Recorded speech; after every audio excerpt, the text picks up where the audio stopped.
வணக்கம் அன்பு நண்பர்களே, நான் உங்கள் துரைசிங்கம் பேசுகின்றேன். நாம் இப்போது 34வது மலர் மருந்தாக நாம் பார்க்க போவது water violet. WATER water, VIOLET water violet. இது குணாதிசயங்கள் என்னன்னு கேட்டீங்கன்னா, கர்வம், மற்றவர்களிடம் தனித்திருத்தல், ஆராய்ச்சி செய்தல். கர்வம், மற்றவர்களிடமிருந்து தனித்திருத்தல், ஆராய்ச்சி செய்தல். பொதுவா பாத்தீங்கன்னா இந்த வாட்டர் வயலட் நபர்கள் ரொம்ப நல்லவர்களா தான் இருப்பாங்க. தனியா இருந்து எதையாவது செஞ்சுக்கிட்டே இருப்பாங்க. பிறர் காரியங்களில் தலையிடவே மாட்டார்கள். மற்றவர்களும் தங்களை தொந்தரவு செய்யக்கூடாது என்று நினைப்பார்கள். இந்த நல்ல எண்ணத்தால் உடலும் மனமும் ஒருவித கெடுபிடி நிலையிலேயே இருக்கும். இதனால் நோய் ஏற்படும். மருத்துவரிடம் போக மறுப்பார்கள். தானாக நோய் சரியாகும் என்று கூறுவார்கள். சரிங்க, அவர்கிட்ட போய் நீ கேட்க, நீ என்ன அப்படி என்ன செஞ்சிட்டு இருக்கிறப்பா அப்படின்னு கேட்டு, யாரும் பேசாம இருக்கிறேன்னு கேட்டா, என்ன தொந்தரவு செய்யாத, நான் செய்யறது உனக்கு புரியாது, என்ன தொந்தரவு செய்யாதே அப்படின்னு சொல்லுவார். எப்ப யார் என்ன தொந்தரவு பண்ணாதேன்னு சொல்றாங்களோ அவங்க எல்லாம் வாட்டர் வயலட் நபர்கள். அவங்க ஏதாவது ஒரு ஆராய்ச்சி பண்ணிக்கிட்டே இருப்பாங்க. நோய் வந்தாலும் கூட தனித்து இருக்கணும்னு நினைப்பாங்களே தவிர மக்களோட இணைந்து செயல்பட மாட்டார்கள். தனித்தே இருப்பாங்க. ஒரு கல்யாண வீடு எங்கேயா ஒரு இடத்துக்கு போனா கூட அங்க கூட யாரோடையும் பேச மாட்டார். உட்கார்ந்து அவர் மனம் பூரா அவருடைய ஆராய்ச்சியிலே இருந்துட்டு இருக்கும்.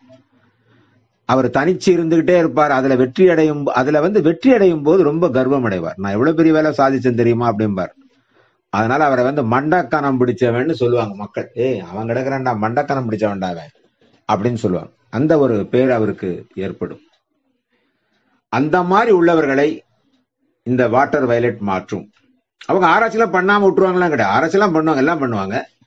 பொதுவாக எல்லாரோடையும் பொதுவான விஷயங்கள் எல்லாரோடையும் கலக்கணும், எல்லாம் பண்ணணும். அதுக்கப்புறம் தான் மற்ற வேலைகளை பண்ணணுமே தவிர எப்ப பார்த்தாலும் அதுலயே மூழ்கி இருக்கிறதுங்கிறது நமக்கு ஒரு ஏற்புடையதாக இருக்காது அப்படிங்கிறது தான் இது. இந்த வாட்டர் வயலட்டை பொறுத்தவரையிலே இதற்கு ஒப்பிடுதல் ஹீத்தர். ஹீத்தர் எப்படி இருப்பாரு? தன் துன்பங்களை எல்லார்ட்டையும் சொல்லிட்டு இருப்பார்.